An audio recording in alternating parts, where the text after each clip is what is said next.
दोस्तों, भारत में विरोध की बयार चल पड़ी है और इस बार विरोध के स्वर उठे हैं भाजपा के कोर वोटर की तरफ से। यानी सीधे शब्दों में कहूं तो ब्राह्मण, बनिया, राजपूत, जो कि भाजपा का वोट बैंक है। यूजीसी बिल ने देश भर में एक ऐसी चिंगारी को जन्म दिया जो भाजपा के तख्तो ताज झुलाकर रख देने की क्षमता रखती है। दोस्तों, आज सवाल सिर्फ यूजीसी का नहीं है, सवाल है इंसाफ का, सवाल है बराबरी का और सबसे बड़ा सवाल है कि क्या इस देश में अब पढ़ाई भी जाति देखकर होगी। जिस यूजीसी को शिक्षा का संरक्षक माना जाता था, वही आज छात्रों को बांटने का औजार बन चुका है और इस आग में घी डाल रही है राजनीति, वही पुरानी राजनीति, डिवाइड एंड रूल। एक बात बिल्कुल साफ है, यूजीसी अब एजुकेशन बॉडी नहीं, बीजेपी का कैरेक्टर सर्टिफिकेट बन चुका है। बीजेपी बदली नहीं है, बदला है उसका निशाना। पहले हिंदू मुसलमान करवाया गया, अब अपर कास्ट बनाम दलित, ओबीसी। जो अपर कास्ट कल तक मोदी में भगवान देख रहे थे, आज उन्हीं में शैतान दिखाई देने लगा है। क्यों?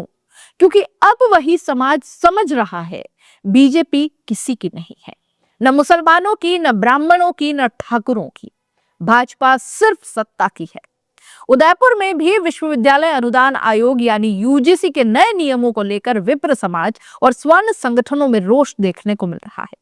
विप्र फाउंडेशन के बैनर तले समाज के लोगों ने जिला कलेक्टर पर प्रदर्शन किया। उन्होंने राष्ट्रपति के नाम ज्ञापन सौंपकर इस कानून को तत्काल प्रभाव से वापस लेने की मांग की है। वहीं इस दौरान संगठन के कार्यकर्ता ही आपस में भिड़ गए।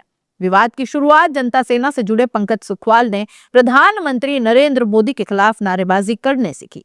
इस पर वहां मौजूद भाजपा नेता अर्चना शर्मा ने इन नारों पर कड़ी आपत्ति जताई और इसे गरिमा के विरुद्ध बताया। अन्य पदाधिकारियों ने बीच बचाव कर मामला शांत करवाया।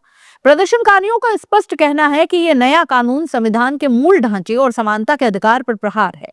विप्र फाउंडेशन और अन्य संगठनों के प्रतिनिधियों ने अपनी बात रखते हुए कहा कि भारतीय संविधान का अनुच्छेद 14, 15 और 21 प्रत्येक नागरिक को समानता और सुरक्षा का अधिकार प्रदान करता है, लेकिन यूजीसी द्वारा लाया गया नया कानून इन प्रावधानों के अनुरूप नहीं है।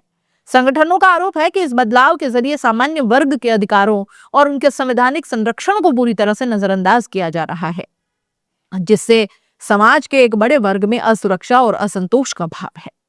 प्रदर्शन के दौरान प्रदेश अध्यक्ष नरेंद्र पालीवाल, राकेश जोशी, मगन जोशी, केशव व्यास और सुरेश शर्मा सहित कई प्रमुख पदाधिकारी मौजूद रहे। हालांकि इस शांतिपूर्ण प्रदर्शन के दौरान असहज स्थिति भी पैदा हुई जब संगठन के कार्यकर्ता ही आपस में भिड़ गए। मगर सुखवाल ने प्रधानमंत्री नरेंद्र मोदी के खिलाफ नारेबाजी शुरू कर दी और वहां मौजूद भाजपा नेता अर्चना शर्मा ने नारों पर कड़ी आपत्ति जताई और इसे गरिमा के विरुद्ध बताया। शर्मा का कहना था कि विरोध नीतिगत मुद्दों और नियमों पर होना चाहिए, न कि देश के प्रधानमंत्री के खिलाफ व्यक्तिगत टिप्पणी पर। इस बात को लेकर दोनों पक्षों के बीच माहौल काफी गर्मा गया और तीखी नोकझोंक भी शुरू हुई।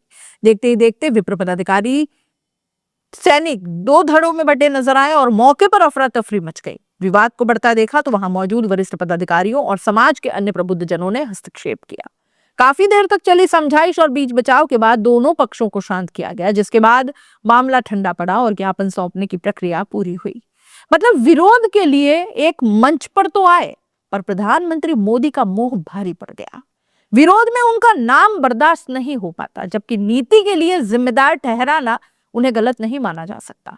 ठीक वैसे जैसे कृषि कानूनों के लिए उन्हें जिम्मेदार माना गया और विरोध भी हुआ, ठीक इसी तरह इस विरोध देश भर में हो रहा है। इस पर कई कैंपस में छात्र सड़कों पर उतर आए हैं। छात्रों का सीधा आरोप है कि कोई भी किसी पर भी झूठी शिकायत कर सकता है। शिकायत झूठी निकली तो शिकायतकर्ता पर कोई कार्रवाई नहीं होगी, लेकिन आरोपी छात्र का करियर खत्म हो जाएगा। एक छात्र ने सवाल पूछा कि हम क्लास में जाति देखकर नहीं बैठते, फिर ये नियम हमें क्यों जाति में बांट रहा है। दूसरे छात्र ने कहा कि जनरल कैटेगरी का मतलब ये नहीं है कि हम पैदा होते ही अपराधी हो गए। ये कैसा कानून है जहां पहले दोषी घोषित किया जाता है और बाद में सुनवाई होती है। प्रदर्शन कर रहे छात्रों की सबसे बड़ी चिंता यह है, विश्वविद्यालय समाज को जोड़ने की जगह होता है, यहां से देश को संदेश जाता है, लेकिन यूजीसी की नई गाइडलाइंस सीधे छात्रों को एसटी, एससी, ओबीसी, जनरल में खेमों में बांट रही है। छात्र कहते हैं कि यह कानून न्याय के लिए नहीं है, छात्रों की ताकत तोड़ने के लिए लाया गया है। पहले छात्र संघ चुनाव बंद किए गए, अब छात्रों को आपस में भिड़ाया जा रहा है। सबसे चौंकाने वाली बात क्या है कि जो संगठन कल तक बीजेपी की परछाई थे, आज वही सड़क की भाषा बोल रहे हैं। सड़क पर उतर आए हैं। करनी सेना खुली धमकी दे रही है, अगर यूजीसी बिल वापस नहीं हुआ तो भीषण युद्ध होगा, सरकार संभाल नहीं पाएगी। वे कहते हैं कि जिस थाली में सत्ता मिली उसी में अब छेद कर रहे हैं। उनका दावा है कि सवर्ण समाज ने कांग्रेस को सत्ता से बाहर किया, अब वही सवर्ण बीजेपी को भी उसकी जगह वापस पहुंचाएंगे। प्रदर्शनकारियों का आरोप है कि सरकार ने 80% को विकास दे दिया, 20% को मुकदमों के साथ पढ़ने के लिए छोड़ दिया।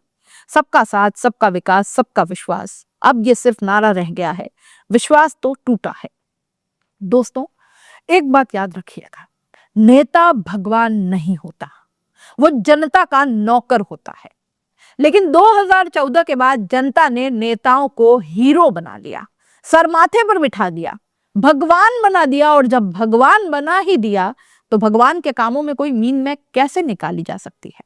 सर झुका के मान लो। अब आज जब आप पूछ कर देखिए, बेरोजगारी इतनी क्यों है, गरीबी क्यों नहीं घट रही है, रुपया क्यों गिरता जा रहा है, टैक्स जनता पर, फायदा उद्योगपतियों को क्यों मिल रहा है, तो फिर उस व्यक्ति को, उस सवाल पूछने वाले को सीधा देशद्रोही बता दिया जाता है। मुसलमान को दुश्मन बताया, लेकिन दुश्मन वो नहीं है। असली दुश्मन वो है जो हिंदू को मुसलमान से लड़वाते हैं, जो जातियों में बांटते हैं, जो छात्रों को कमजोर करते हैं, जो सवाल पूछने वालों को दबाते हैं। आज यूजीसी सिर्फ शिक्षा का मसला नहीं है, यह लड़ाई है सम्मान की, बराबरी की, लोकतंत्र की। देशवासी, खासकर सवर्ण और सवर्ण छात्र साफ कह रहे हैं कि जब तक ये काले नियम वापस नहीं होंगे आवाज उठती रहेगी, क्योंकि विश्वविद्यालय गुलामी नहीं सिखाते, वो सोचना सिखाते हैं, वो भी तर्कों के साथ। आप इस पूरे मामले को कैसे देखते हैं? अपनी राय कमेंट बॉक्स में लिख दीजिए। जाते जाते चैनल को लाइक, शेयर और सब्सक्राइब जरूर कर दीजिए। नमस्कार।